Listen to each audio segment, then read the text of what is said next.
Hi, I'm Christina Baker Kline, and my new novel is called The Exiles. So the story grew out of a life-changing visit that I made to Australia and an intense interest I had in the 19th century female prisoners sent from Britain and Ireland to populate this new land, along with the Aboriginal people whose way of life was destroyed when colonists landed on their shores.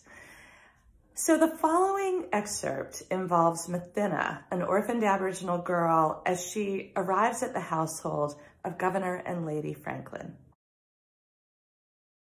The old wooden tub had been a horse's trough, the housemaid, Sarah, told Mathinna. Rubbing Mathinna's back and arms with a rough brick of lye soap, she said, "I was instructed to wash you tip to toe. Mrs. Crane said, be quick about it." There was no time to heat the water. Hunched in the tub, her teeth chattering, Mathinna nodded. "Next is supper, and then you'll see Lady Jane," Sarah said, lifting Mathinna's arm and swiping the soap underneath. "Mrs. Wilson is the cook. She's a good sort. Most of us housemaids are here because of her. She was at the Cascades for more than a decade."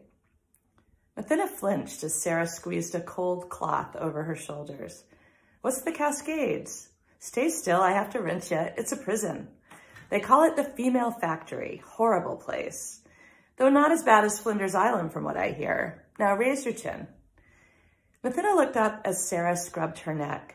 She remembered what the captain had said about the convicts at Port Arthur, that they were ruthless. They'd cut your throat as soon as they'd look at you.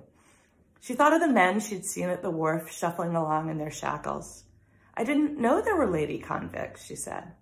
Sarah made a face. "We're hardly ladies." Mathinna gazed at Sarah with her curly brown hair and bright blue eyes, her neat gray dress. She seemed harmless enough, but who knew? "Did you murder somebody?" Sarah laughed. "Only in me heart."